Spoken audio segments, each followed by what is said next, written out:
I believe that if we are honest with ourselves, that the most fascinating problem in the world is, who am I? What do you mean? What do you feel when you say the word I? I, myself. I don't think there can be any more fascinating preoccupation than that, because it's so mysterious, it's so elusive.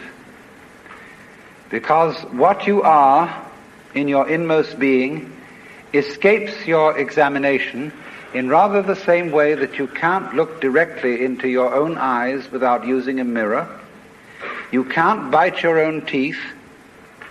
You can't taste your own tongue. And you can't touch the tip of this finger with the tip of this finger. And that's why there's always an element of profound mystery in the problem of who we are. This problem has fascinated me for many years, and I've made many inquiries. What do you mean by the word I?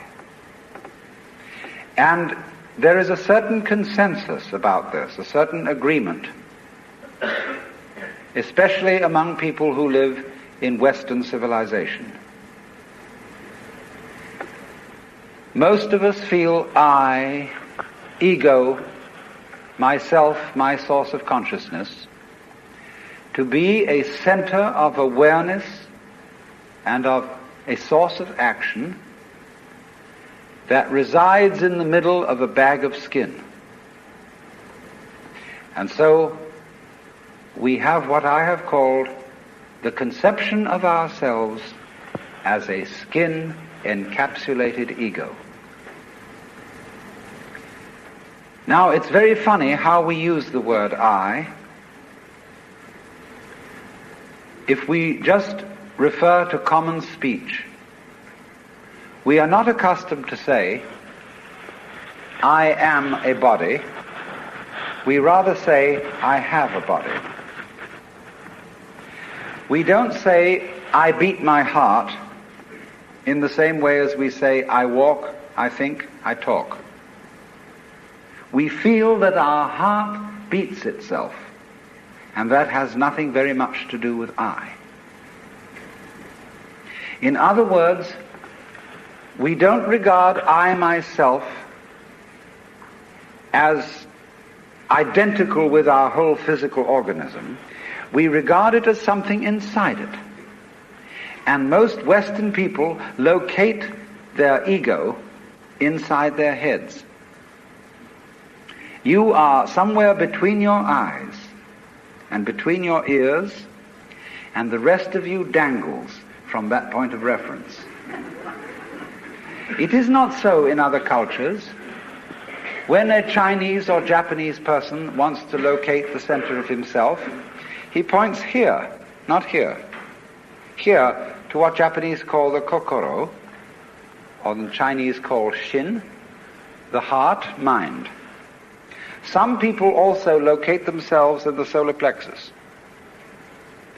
But by and large, we locate ourselves behind the eyes and somewhere between the ears, as if within the dome of the skull there was some sort of arrangement such as there is at the SAC headquarters in Denver, where there are men in great rooms surrounded with radar screens and all sorts of things, and earphones on, watching all the movements of planes all over the world.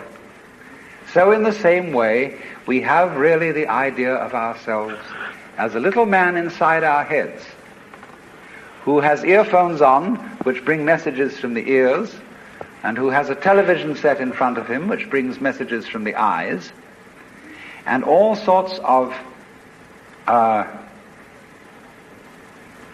electrode things are all over his body, giving him signals from the hands and so on, and he has a panel in front of him of buttons and dials and things, and so he more or less controls the body. But he isn't the same as the body, because I am in charge of what are called the voluntary actions.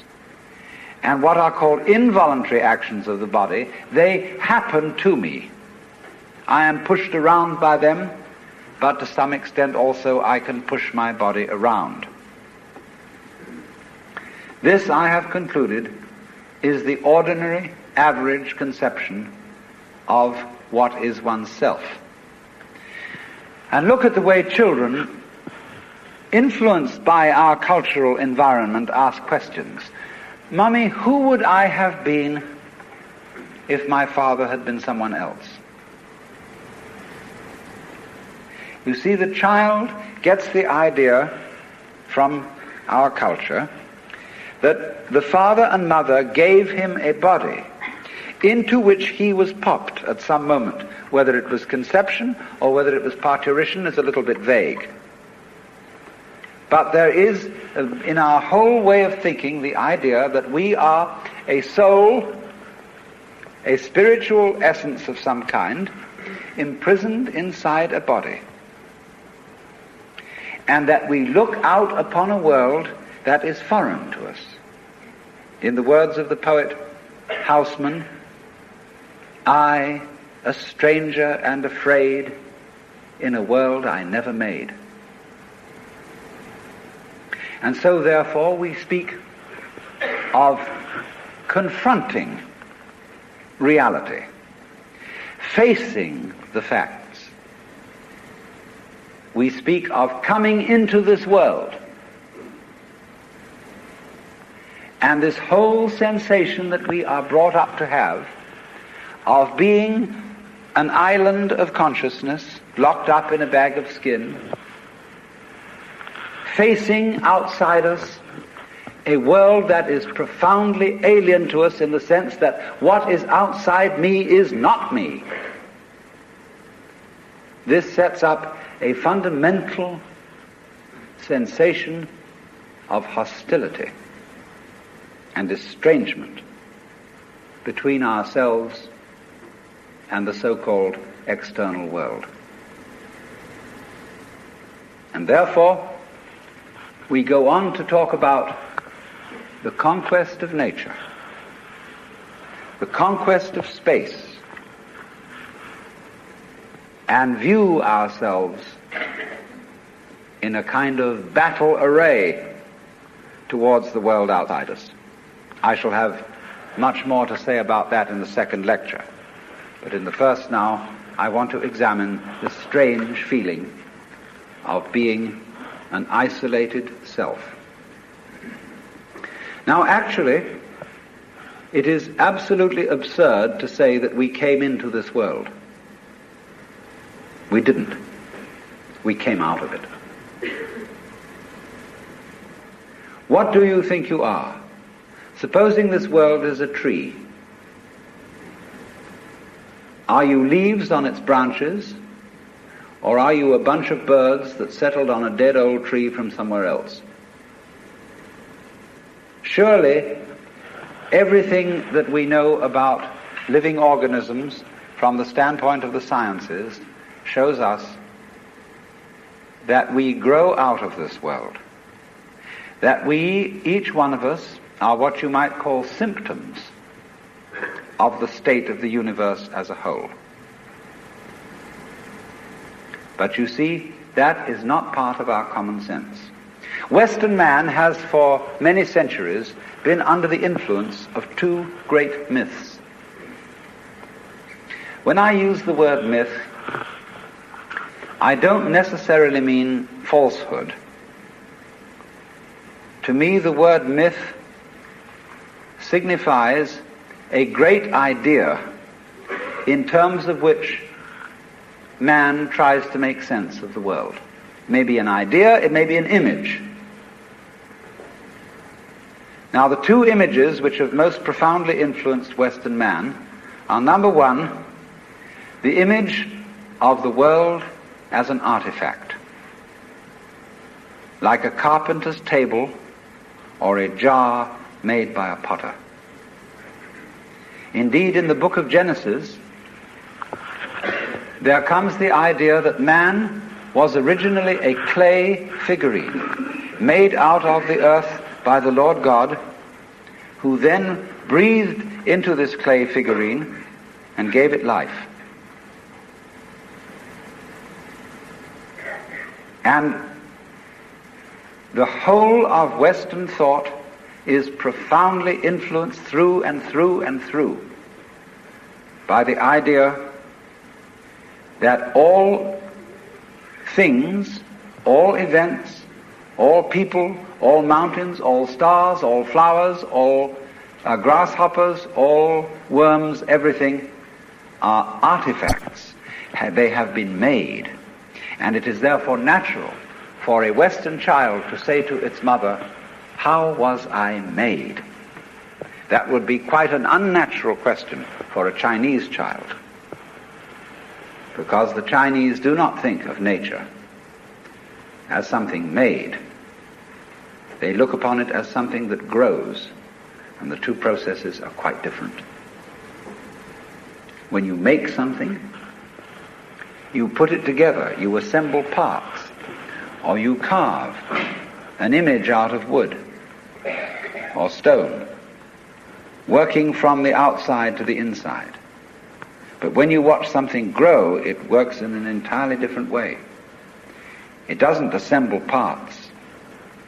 It expands from within and gradually complicates itself, expanding outwards, like a bud blossoming, like a seed turning into a plant. But behind our whole thought in the West is the idea that the world is an artifact, that it is put together by a celestial architect, carpenter, and artist, who therefore knows how it was done. When I was a little boy, and I asked many questions which my mother couldn't answer, she used to resort in desperation to saying, "My dear, there are some things that we are not meant to know." And I said, "Well, will we ever find out?" And she said, "Yes, when we die and we go to heaven, it will all be made clear." And I used to think that on wet afternoons in heaven, we would all sit around the throne of grace and say to the Lord God, "Now just why did you do it this way? And how did you manage it that?" And he would explain it and make it all very clear. All questions would be answered. Because as we have popularly, in popular theology, understood the Lord God, he is the mastermind who knows everything. And if you ask the Lord God exactly how high is Mount Whitney to the nearest millimeter, he would know exactly like that and would tell you. Any question. The Cosmic Encyclopedia Britannica.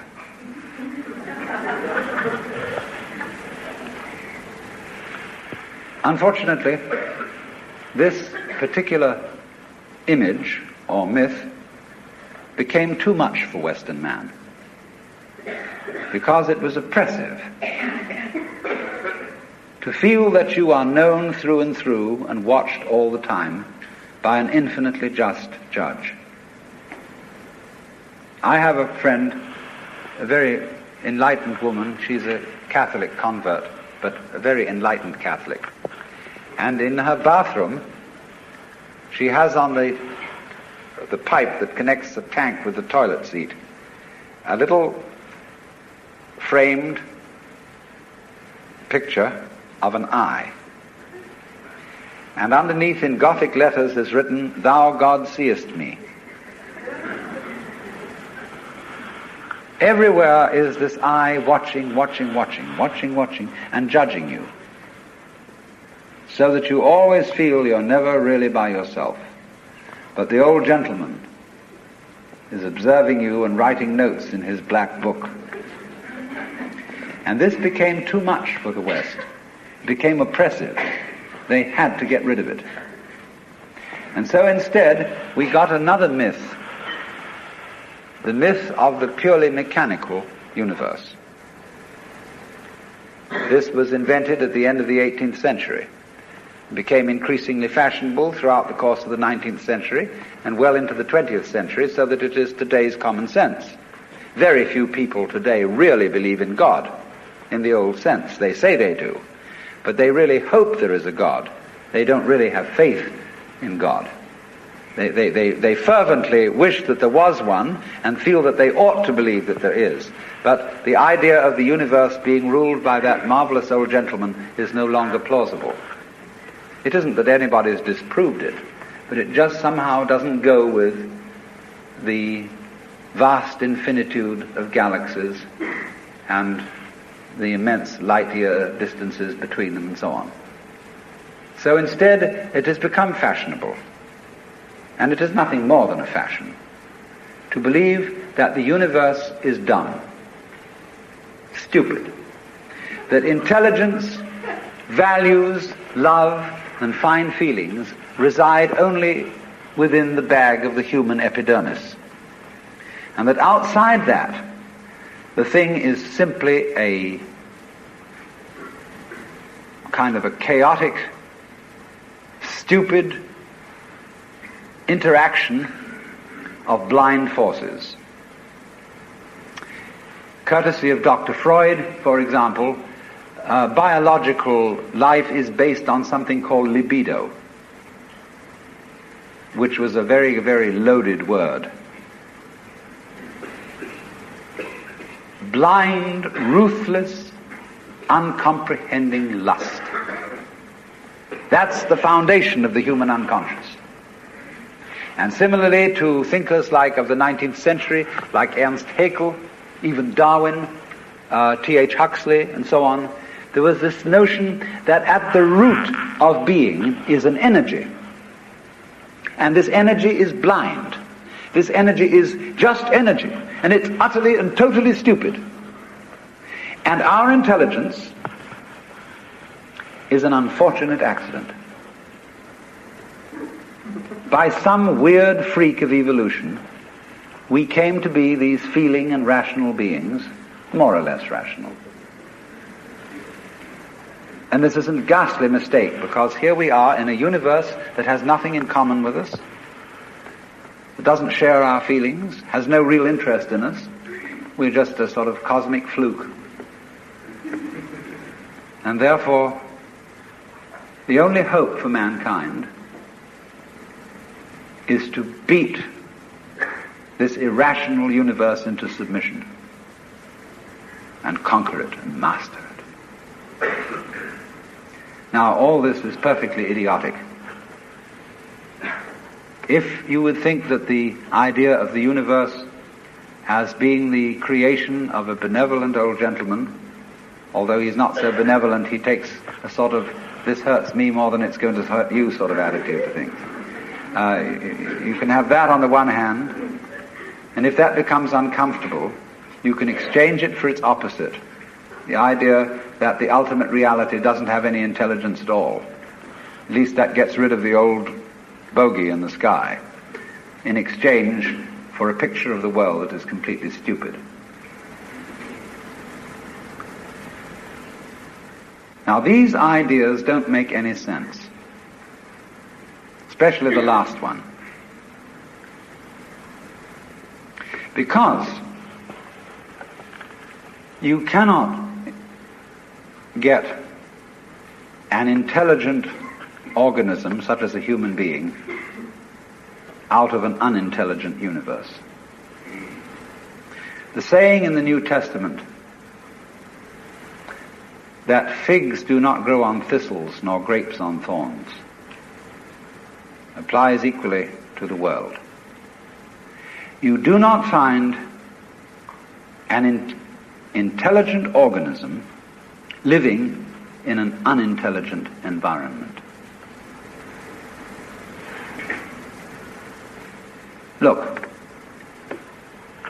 here is a tree in the garden, and every summer it produces apples. And we call it an apple tree, because the tree apples. That's what it does. All right. Now here is a solar system inside a galaxy. And one of the peculiarities of this solar system is that at least on the planet Earth, the thing peoples. In just the same way that an apple tree apples. Now, maybe 2 million years ago, somebody came from another galaxy in a flying saucer and had a look at this solar system, and they looked it over and shrugged their shoulders and said, just a bunch of rocks. And they went away.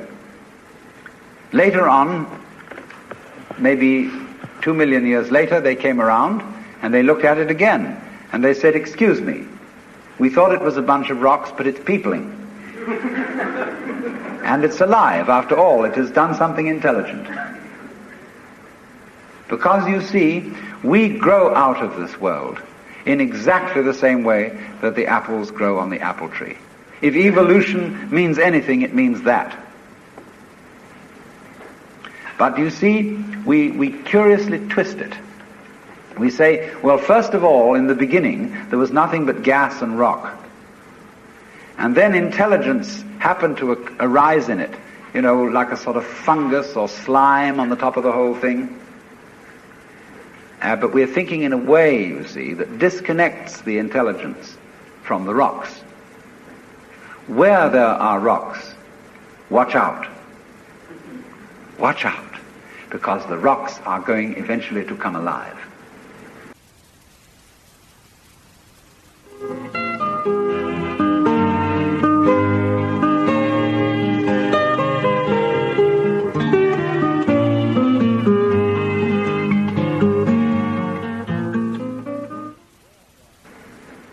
Where there are rocks, watch out.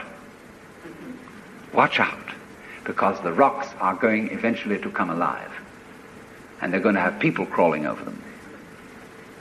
It's only a matter of time. Just in the same way as the seed, the acorn, is eventually going to turn into the oak, because it has the potentiality of that within it. Rocks are not dead. You see, it depends on what kind of attitude you want to take to the world. If you want to put the world down, you say, oh, well, fundamentally it's only just a lot of geology. It's a stupidity. And it so happens that a kind of a freak comes up in it which we call consciousness. And that's an attitude that you take when you want to prove to people that you're a tough guy, that you're realistic, that you face facts, and that you don't indulge in wishful thinking. It's just a matter of role-playing. And you must be aware of these things. They are fashions in the intellectual world.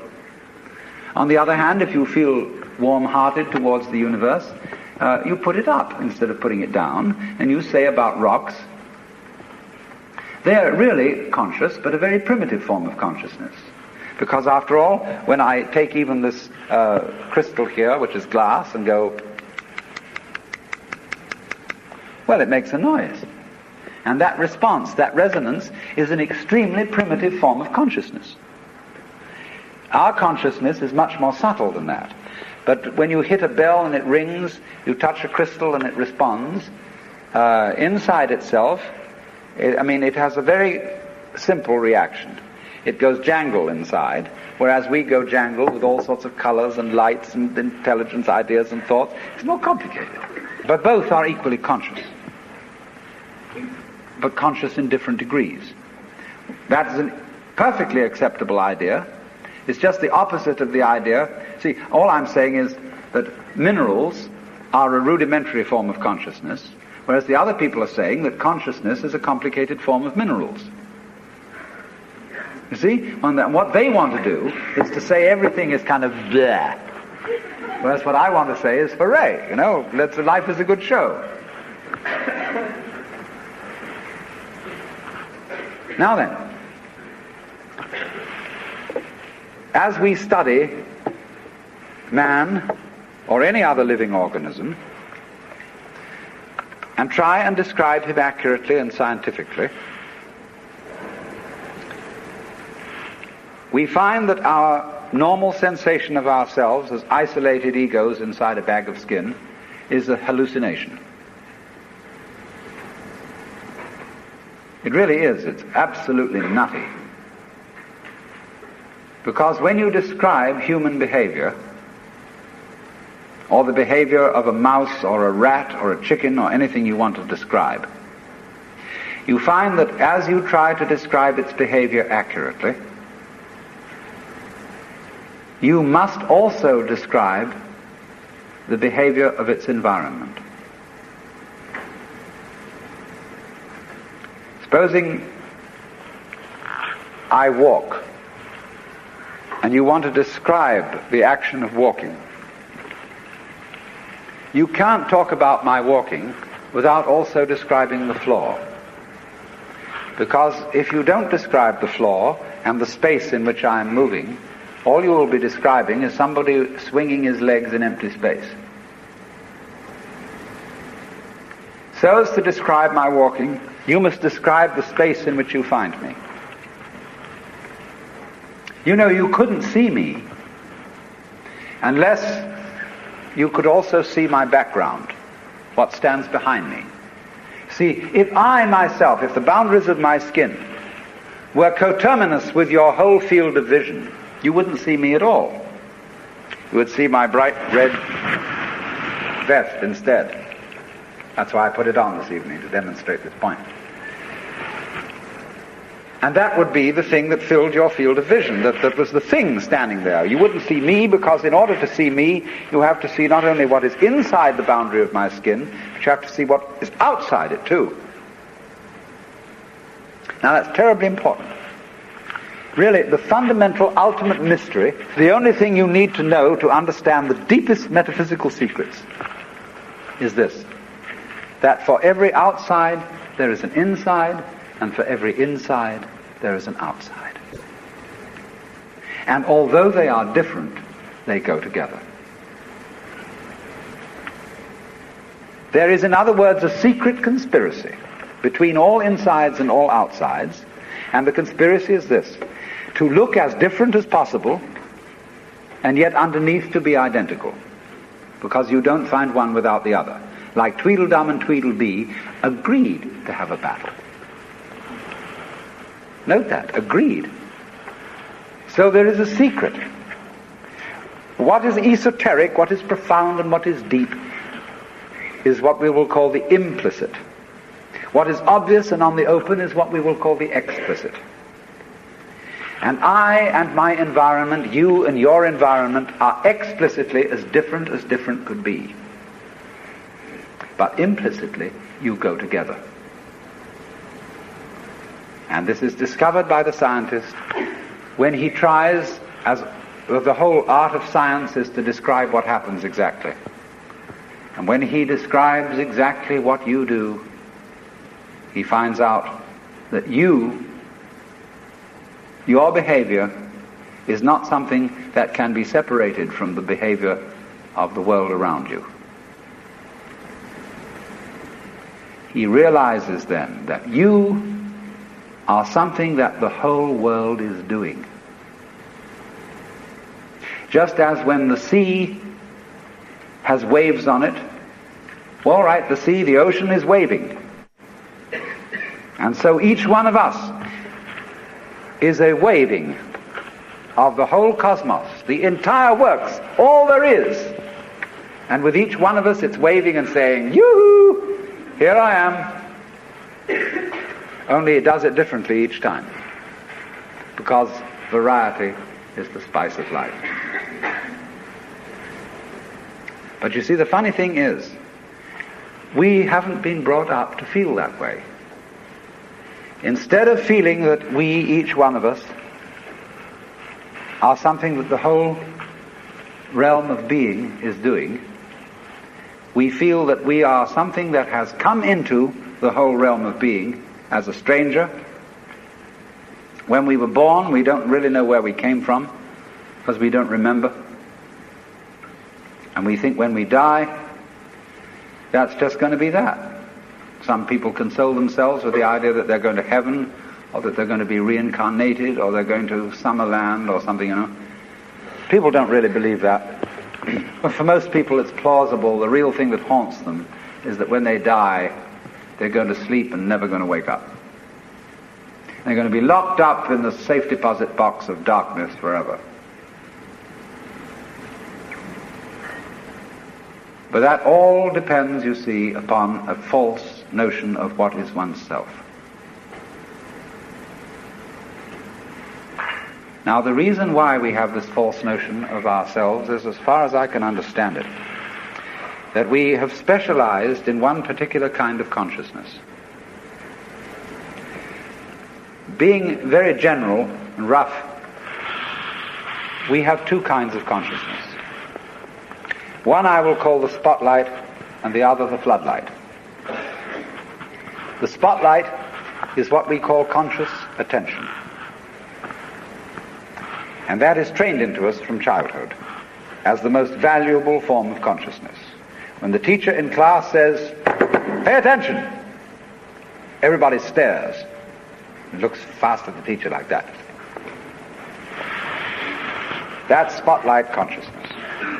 Fixing your mind on one thing at a time. Concentrate. And even though you may not be able to have a very long attention span, nevertheless you concentrate. You use your spotlight, one thing after another, one thing after another, flip, flip, flip, flip, flip, flip, flip, flip, like that. But we also have another kind of consciousness, which I'll call the floodlight. For example, you can drive your car for several miles with a friend sitting next to you, and your spotlight consciousness will be completely absorbed in talking to your friend. Nevertheless, your floodlight consciousness will manage the driving of the car, will notice all the stoplights, the other idiots on the road, and so on, and you'll get there safely, without even thinking about it. But our culture has taught us to specialize in spotlight consciousness and to identify ourselves with that form of consciousness alone. I am my spotlight consciousness. My conscious attention, that is my ego, that is me. And very largely we ignore the floodlight. Now, the floodlight consciousness is working all the time. Every nerve end that we have is its instrument.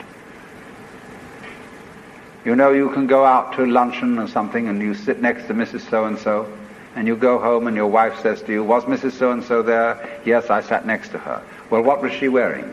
"Well, I haven't the faintest idea." You saw, but you didn't notice.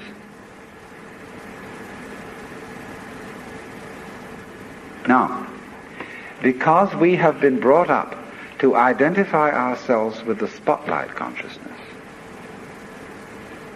and the floodlight consciousness is undervalued, we have this sensation of ourselves as being just the spotlight. Just the ego that looks and attends to this and that and the other. And so we ignore and are unaware of the vast, vast extent of our being. People who by various methods become fully aware of their floodlight consciousness have what is called a mystical experience, or a cosmic consciousness, or what the Buddhists call bodhi, awakening. The Hindus call moksha, liberation, because they discover that the real deep, deep self, that which you really are, fundamentally and forever, is the whole of being. All that there is, the works, that's you. Only that universal self that is you has the capacity to focus itself at ever so many different here and nows.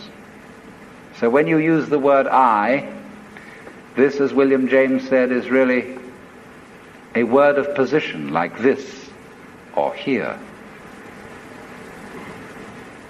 Just as a sun or star has many rays, so the whole cosmos expresses itself in you, in you, in you, in you, in you, with all the different variations. It plays games. It plays the John Doe game, the Mary Smith game. It plays the beetle game, the butterfly game, the bird game, the pigeon game, the fish game, the star game.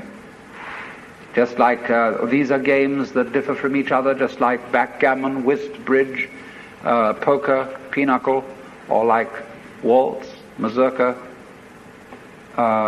minuet, and so on. It dances with infinite variety. But every single dance that it does, that is to say, you is what the whole thing is doing. But you see, we forget it. We don't know. We've been brought up in a special way so that we are unaware of the connection. Unaware that each one of us is the works, playing it this way for a while. And so we have been taught to dread death, as if that were the end of the show. It won't happen anymore. And therefore to be afraid of all the things that might bring about death, pain, sickness, suffering. And if you don't know, you see, if you're not really vividly aware of the fact that you are basically the works, you have no real joy in life. You're just a bundle of anxiety mixed up with guilt. Because you see, when we bring children into the world, we play awful games with them. Instead of saying, "How do you do? Welcome to the human race. Now, my dear, we are playing some very complicated games. And these are the rules of the game we're playing. I want you to understand them, and then you learn them, and then when you get a little bit older, you may be able to think up some better rules." Instead of being quite direct with our children, instead we say, "You're here on probation, you understand that? And maybe when you grow up a bit, you'll be acceptable. But until then, you should be seen and not heard. You're a mess. And you've got to be educated and schooled and whipped until you're human." So that these attitudes which are inculcated into us in infancy go on into old age. The way you start out is liable to be the way you finish. So people going around fundamentally feeling that they don't belong. Because their parents said to them in the first place, "Look, you don't really belong here. You're here on sufferance. You're on probation. You're not a human being yet." And people feel this right on into old age. And so they figure that the universe is presided over by this awful kind of God the Father parent, who, yes, has our best interest at heart, is loving, but who spares the rod spoils the child. Whom the Lord loveth, he chasteneth. So everybody's sort of, when's it going to hit next? So don't feel that they belong. So we get this ghastly, what I call Christian ego. It's a little bit Jewish too.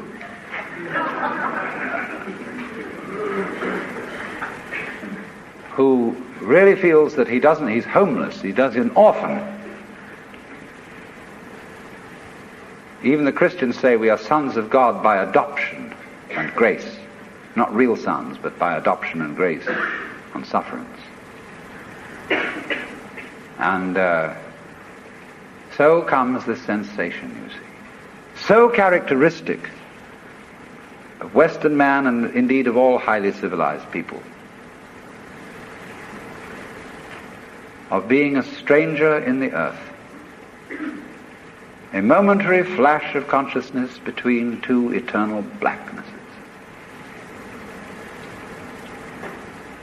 And therefore, in constant contentiousness with everything around you. Not only with other people, but with the earth, with the waters. And the symbol of it all in our culture is the bulldozer.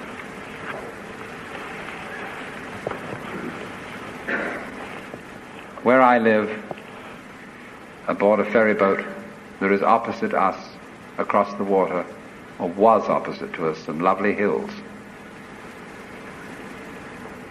They are going to put houses there. But they are going to try and put the sort of houses you would find in a suburban tract lot, on a hill of all things. Because a good architect can make a house fit the hill. He doesn't have to destroy the hill to put a house on it. And if you want to live on a hill, obviously you want to live on a hill. And you don't want to destroy the hill by virtue of living on it. But that's what they do, especially in California. Because Texas is kind of flat, and they don't have to do that kind of thing. But in California, where we've got lots of hills, they always scrape the tops off them till they're perfectly flat. And then they put houses on, and then they scrape them off in terraces all the way down. They upset the ecology of the hill, and eventually all the houses fall down. And so what? But by that time the payments have been made. But that's because the builder doesn't feel that the external world is his own body. It is. The external world is your own body extended. So he, instead of going up to the hill and saying, "Good afternoon, I very much want to live here, and I would like to know what kind of house you would like to have built on you." An intelligent architect always does that. Instead of that, he has a prejudice about what kind of a house is a house. And he has to make the hill submit to this prejudice. So he has to ruin the hill and get rid of it, pretty much, then put the house on it. He's absolutely out of his mind.